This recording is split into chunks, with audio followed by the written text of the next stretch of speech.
আওয়ামী লীগের ফাফরবাজ ছিল একটা ব্যারিস্টার সুমন। এই সুমন ফেসবুকের এমপি ছিল, ও ছিল নাস্তিক, কুলাঙ্গার, জালিম, ইসলাম বিরোধী, আলেম বিরোধী। এই ব্যারিস্টার সুমন দেলোয়ার হোসেন সাঈদীর বিরুদ্ধে ওকালতি করছে। আরে বেটা ব্যারিস্টার সুমন, তোর মতো ব্যারিস্টার সাঈদী সাহেবের পায়ের তলার জুতার সমানও না বেটা। এই বেটা ব্যারিস্টার সুমন, দেলোয়ার হোসেন সাঈদী আর তুই কি এক জিনিস? তুই হলি একটা সুদখোর, ঘুষখোর, জেনাখোর, বদমাশ, আওয়ামী দালাল।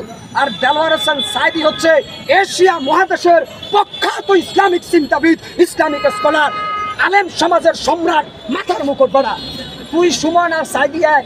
এই সুমন, এই ব্যারিস্টার সুমন বলছিল যারা ভাস্কর্যের বিরোধিতা করে তারা রেজাকারের বাচ্চা। আপনারা কি শুনেন নাই? এই ভিডিও ভাইরাল হয়েছে। ব্যারিস্টার সুমন হচ্ছে প্রত্যেক পরিচয়হীন চারজ সন্তান। ব্যারিস্টার সুমন, আমি হকার সাইফুল যদি তোমাকে এখন পাই, তোমার জাইঙ্গাটাও টান দিয়ে খুলে ফেলবো। তোমার শিখাই দিব মানবতার ফেরিয়ালা কাকে বলে। এই বেটা চাটুকার, অবৈধ স্বৈরাচার, খুনি সরকারের পা চাটস, আর তুই এসে এই দেশের জনগণকে সবক দেশ। তুই মানবতার ফেরিয়ালা, তুই হলি নেক্সট শুরুতে দান্দাবাজ বেটা। এগুলা করে এমপি হইছ বদমাশ। তোর মতো সুমন চেয়ারম্যান হইতে পারবি না বেটা। এই বেটা তুই তো শিক্ষিত মানুষ ছিলি না, তুই ব্যারিস্টার সুমন ছিলি শিক্ষিত শয়তান, নাস্তিকদের এজেন্ট বেটা। আজকে দুঃখ লাগে, অনেকে আমারে বলেন যে আপনি অনেক গুণী গুণী মানুষের সমালোচনা করেন, আপনি সাইফুল হকারি করেন। আরে বেটা হকারি করি আমি, শুন, আদম নবী শ্বাস করে খাইছে, আইয়ুব নবী লোহা পিটাইয়া খাইছে, বিশ্ব নবী বেড়া সরাইয়া খাইছে। তোদের কি ওটা মনে হয়? আমার ব্যবসাকে তুই সম্মান না করলো আমি সম্মান করি। আমি তো তোর মতো বড় দুর্নীতিবাজ না, এজন্য রাস্তা হকারি করি। তবে আমি রাজনীতি করতাম যদি স্বচ্ছতার রাজনীতি থাকতো না। এখনকার রাজনীতি কি জানেন? দখলবাজ আর সাদাবাজির রাজনীতি, আর হলো তেল মারার রাজনীতি।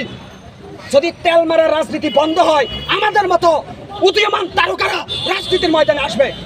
ব্যারিস্টার সুমন সংসদে ঢুকা শেখ হাসিনার 1.5 কেজি করে তেল মালিশ করতো, দেখছেন?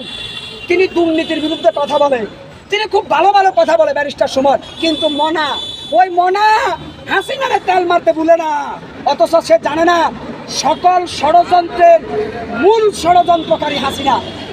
আপনারা জানেন পিলখানায় যে বিডিআর বিদ্রোহ হয়েছে, 57 সেনা অফিসার হত্যা করেছে, সেদিন সোহেল তাজ, ওই গতকালকে ভিডিও আমরা দেখছি, সোহেল তাজ একজন নেতা, তাজউদ্দিন আহমদের ছেলে সোহেল তাজকে সনদ করি। এই মিয়া, আপনারা সোহেল তাজকে চিনেন? জাতীয় স্বাধীনতার এক নেতার বলা সোহেল তাজ বলছে, আমি শেখ হাসিনাকে ফোন দিয়েছি যে ম্যাডাম চতুর্দিক থেকে পিলখানা ঘেরাও করেন, ওসি ডিসিএসপিদের সাথে বৈঠক করেন, তাদেরকে একটা ভয় দেখান যাতে তারা হত্যা না করে। শেখ হাসিনা পিলখানা হত্যার দিন সোহেল তাজকে বলেছে, ওই মিয়া আমেরিকায় বসে তুমি বেশি বুঝো না, যার মানে পিলখানা হত্যার মূল নায়ক শেখ হাসিনা। এই পিলখানা ট্র্যাজেডির মূল হোতা খুনি হাসিনা, এটা সোহেল তাজের বক্তব্যে প্রমাণিত।